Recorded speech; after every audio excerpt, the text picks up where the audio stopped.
Hello, magnificent human beings. My name is Landon Slaughter, and here we do yoga. We talk about life and we focus on personal growth.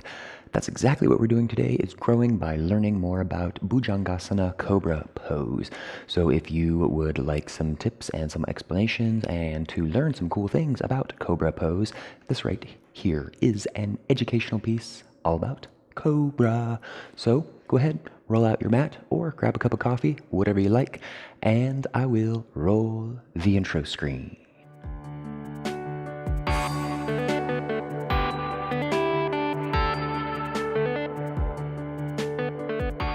Thank you so much for being here. I greatly appreciate it. By the way, if you have not subscribed, I do one of these classes every single Wednesday to learn more about specific postures in your yoga practice. So diving into it, Cobra pose is an awesome posture which often gets confused with upward facing dog.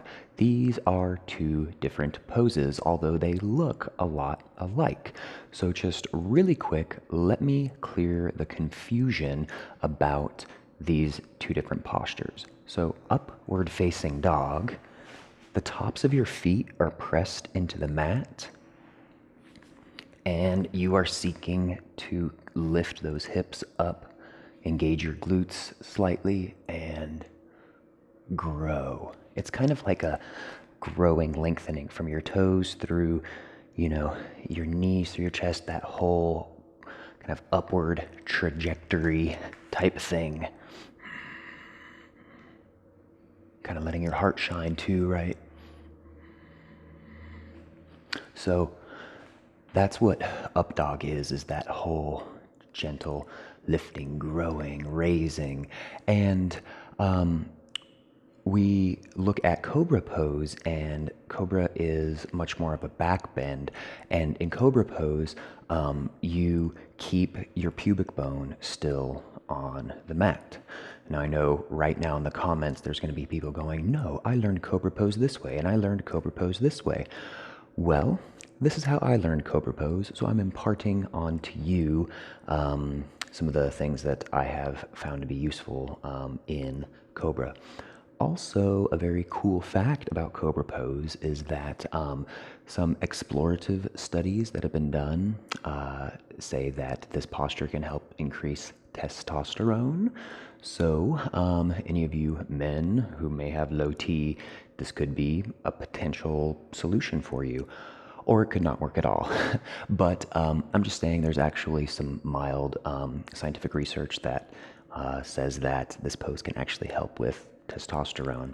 So if you ever hear instructors talking about how yoga can balance so many things and balance hormones and everything, this kind of shines some light on that area.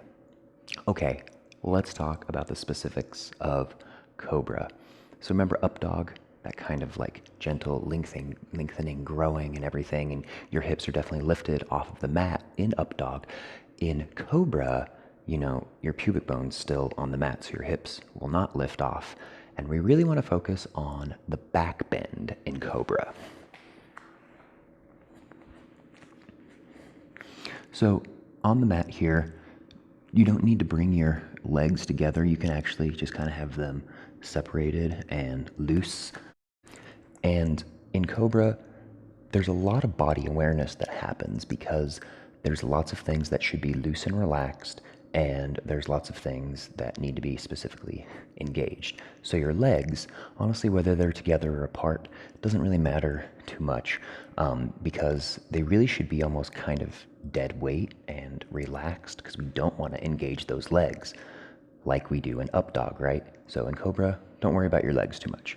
Hands by your side, and I'm going to get to specific hand position in a minute, but just, somewhere up here in between your pecs and underneath your shoulders is fine. And then raising on up, and you may only raise this far because you can't actually bend in that low back anymore, without lifting that pubic bone off of the mat. So you want to have nice strong arms, right? And you really want to take the weight of your torso into those arms. So really strong arms, and then you do engage your glutes to create a little bit of downward pressure on that pubic bone. And I know I keep talking about this, but that is kind of one of the hidden, brilliant, magical things about this posture, is that engaging your glutes creates that downward pressure on your pubic bone, which stimulates that area, perhaps leading to, some of those benefits these explorative studies have talked about. So nonetheless, make sure glutes are engaged and you're creating that downward pressure as you lift up.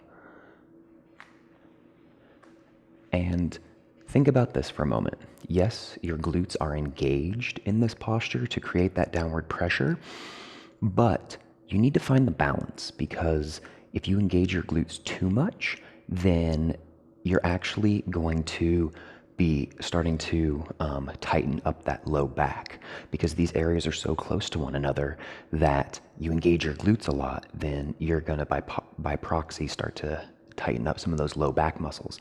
So maybe think about 30% of your strength is how much you should squeeze your glutes to create that downward pressure.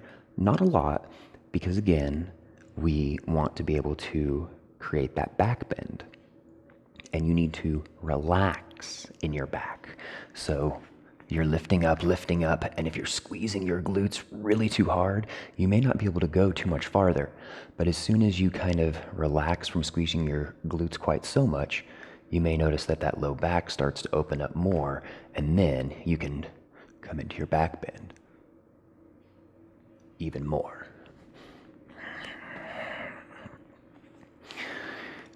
And talking now about the arm positionment, right?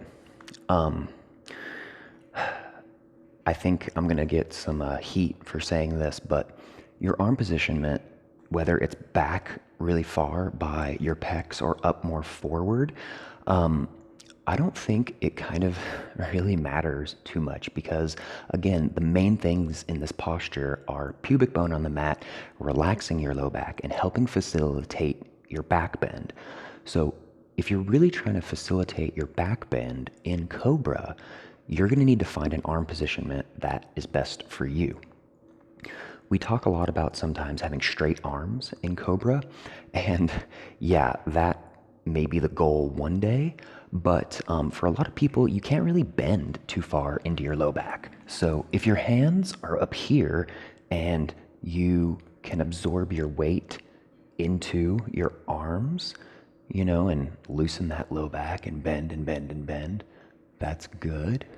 Or if they're back, maybe underneath your shoulders, or if they're a little bit further back, whatever you like. The danger with putting them too far back is that I think it kind of encourages that up dog type thing. So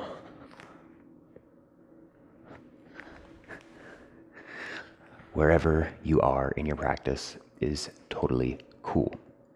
And again, your arms, just find a place that is good for you, but keeping your arms by your side, don't have them, winged out.